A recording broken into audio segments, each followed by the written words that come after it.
পুরো পৃথিবী জুড়ে আবারও লকডাউন শুরু হতে যাচ্ছে। আমরা কি সেই দুঃস্বপ্নের দিনগুলোর দিকে এগিয়ে যাচ্ছি? পৃথিবী জুড়ে আবারও কি থেমে যাবে সবকিছু? হ্যাঁ, এমনই একটা সংকেত পাওয়া যাচ্ছে। চীনে দেখা দিয়েছে এক নতুন ভাইরাস, যার নাম হিউম্যান মেটাবলিজম বা HMV। আরো ভয়ঙ্কর খবর হলো, এই ভাইরাসটা কেবল চীনেই থেমে নেই, এটা এখন বিদ্যুৎ গতিতে ছড়িয়ে পড়েছে আমাদের আশেপাশের দেশগুলোতে। প্রশ্ন হলো, এটা কি কেবল শুরু? এই ভাইরাস কি আপনার প্রিয় সন্তান, আপনার বয়স্ক বাবা মা সহ পরিবারের দুর্বল সদস্যদের জন্য এক নতুন মৃত্যুবার্তা বহন করেছে? আপনি হয়তো মনে করেছেন এটা চীনের সমস্যা, কিন্তু কোভিড-19 এর সময় আমরা এমন ভেবেছিলাম। আর তারপর কি হয়েছিল তা পুরো পৃথিবীবাসী মনে রেখেছে।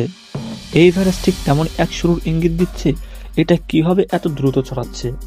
আমাদের কি আবারও সেই লকডাউনের দিনগুলোতে ফেরত যেতে হবে? আপনি কি জানেন এই ভাইরাসের প্রধান শিকার কারা? সবচাইতে আতঙ্কের বিষয় হলো, এখনো এই ভাইরাসের কোনো প্রতিষেধক নেই। এর বিরুদ্ধে লড়াই করার মতো কোনো অস্ত্র নেই। তাহলে কি হতে চলেছে? পৃথিবীর জন্য আরো একটি মহামারী শুরু হতে চলেছে। এমন কিছু হলে কিভাবেই বা প্রাণে বাঁচবেন? চলুন জেনে নেওয়া যাক এসব প্রশ্নের উত্তর, যাতে করে আপনি আগে থেকেই সমস্ত প্রস্তুতি সম্পন্ন করে রাখতে পারেন। হিউম্যান মেটাবলিজম ভাইরাস 2001 সালে প্রথম আবিষ্কার হলেও বিজ্ঞানীরা বলেছেন এটা বহু বছর ধরেই আমাদের মধ্যে ঘুরে বেড়াচ্ছিল। তবে আজকের মতো ভয়াবহ রূপ আগে আর কখনো দেখা দেয়নি। এই ভাইরাসের প্রভাব যেন এক নীরব ঘাতকের মতো। সাধারণত সর্দি কাশি বা জ্বর দিয়ে শুরু হলেও এটা দ্রুত শ্বাসনালীতে আক্রমণ করেছে। চীনে এখন হাসপাতালগুলোতেও এক ভয়াবহ দৃশ্য। অসংখ্য শিশু অক্সিজেন সাপোর্ট ছাড়া শ্বাস নিতে পারছে না। ছোট্ট একটা শিশুর মুখে অক্সিজেন মাস্ক আর চোখে যে আতঙ্কের ছবি, তা আপনাকে গভীরভাবে নাড়া দিবে। বয়স্ক মানুষের জন্য এই ভাইরাস একেবারে প্রাণঘাতী হয়ে উঠেছে। তাদের ফুসফুস যেন অক্সিজেন নিতে অক্ষম হয়ে পড়েছে। চিকিৎসকরা বলেছে এটা নিউমোনিয়া বা ব্রঙ্কাইটিসের মতো গুরুতর রোগ সৃষ্টি করেছে। চীনের হাসপাতালগুলোতেও এমন ভিড় দেখা দিচ্ছে, যা আমাদের মনে করিয়ে দেয় সেই 2020 সালের কোভিড-19 এর অন্ধকার দিনগুলোর কথা। আরো ভয়ানক বিষয় হলো, এই ভাইরাস কেবল চীনের সীমানাতেই আটকে নেই। এটা ইতিমধ্যে ছড়িয়ে পড়েছে মালয়েশিয়া, কাজাখস্তান এবং ভারতে। বিশেষজ্ঞরা বলেছেন, সময়মতো এটাকে না থামানো গেলে এটা বৈশ্বিক মহামারীতে রূপ নিতে পারে। সব থেকে বড় আতঙ্কের জায়গা হলো, এই ভাইরাসের কোনো ভ্যাকসিন নেই। আপনি কেবল উৎসর্গ সামলাতে পারবেন, কিন্তু সম্পূর্ণ সুরক্ষার এখনো কোনো উপায় নেই। বিজ্ঞানীরা এর প্রতিষেধক খুঁজছেন, কিন্তু তার আগে আমাদের একমাত্র অস্ত্র হলো সতর্কতা। কোনোভাবেই এটাকে হালকাভাবে নেওয়ার কোনো সুযোগ নেই।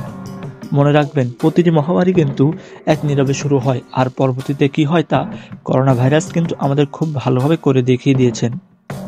এখন প্রশ্ন আসতে পারে, এই ভাইরাসটা কিভাবে এত দ্রুত ছড়াচ্ছে এবং এর বিস্তারকে নিয়ন্ত্রণের বাইরে চলে যাচ্ছে? আসুন আরেকটু গভীরে যায়। হিউম্যান প্যাপিলোমা ভাইরাস আমাদের শ্বাসতন্ত্রে আক্রমণ করে। এটা ছড়ায় একেবারে সাধারণ অথচ মারাত্মকভাবে। ভাইরাসটি বাতাসে ভেসে বেড়ানো ক্ষুদ্র কণার মাধ্যমে। অর্থাৎ কোনো আক্রান্ত ব্যক্তি হাঁচি কাশি দিলেই সেই কণা আপনার শরীরে ঢুকে যেতে পারে। আপনি যদি এমন কোনো বস্তু স্পর্শ করেন যেখানে এই ভাইরাসের উপস্থিতি আছে, এবং তারপর যদি চোখ, কান, নাক বা মুখ স্পর্শ করেন, তাহলে ভাইরাসটি আপনার শরীরে প্রবেশ করবে।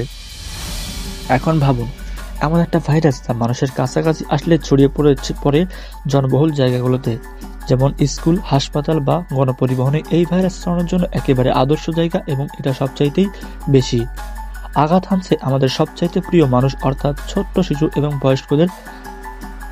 চীনে এখন মানুষ আতঙ্কিত।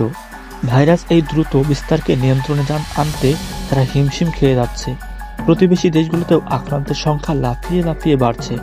চিকিৎসকরা বলেছেন, এর সংক্রমণের হার এতটাই বেশি যে এটা সহজেই একটা দেশ থেকে আরেকটা দেশে ছড়িয়ে পড়তে পারে। মহামারী ঠিক এইভাবেই শুরু হয়, একটা নির্দিষ্ট জায়গা থেকে নীরবে ছড়াতে ছড়াতে একটা সময় গোটা পৃথিবীকে গ্রাস করে ফেলে। আর এই ভাইরাসের সব থেকে বড় বিপদ হলো, এটা আপনাকে আক্রান্ত করবে এমন এক সময় যখন আপনি কিছুই টের পাবেন না। এখন চলুন দেখে নেওয়া যাক বিশ্বজুড়ে এই ভাইরাসটা কতটা আতঙ্ক ছড়িয়েছেন, কতটা এবং কোন কোন দেশ আক্রান্ত হয়েছে।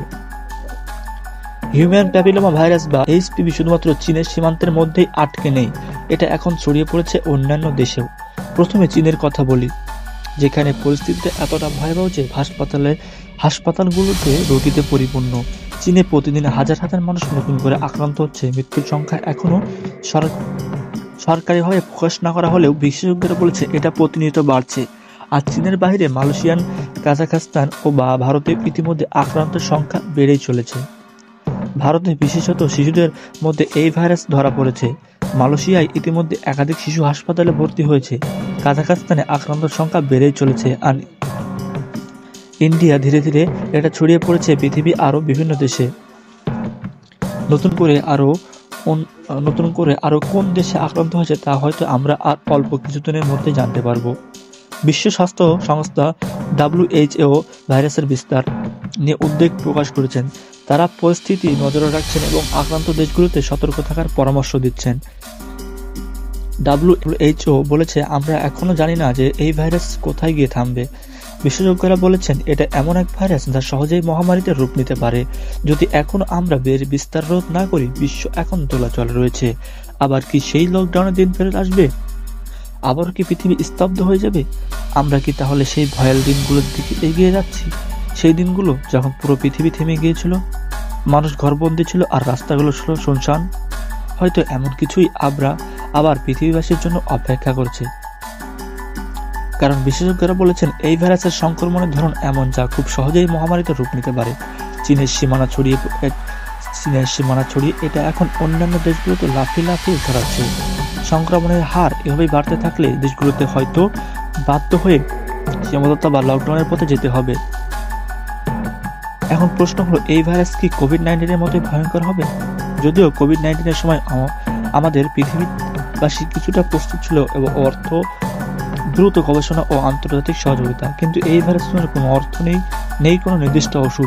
এমন অবস্থায় বিশেষজ্ঞরা বলেছেন, এই ভাইরাস শ্বাসনালীতে এমনভাবে আক্রমণ করে যে সময়মতো চিকিৎসা না হলে সেটা প্রাণঘাতী হতে পারে।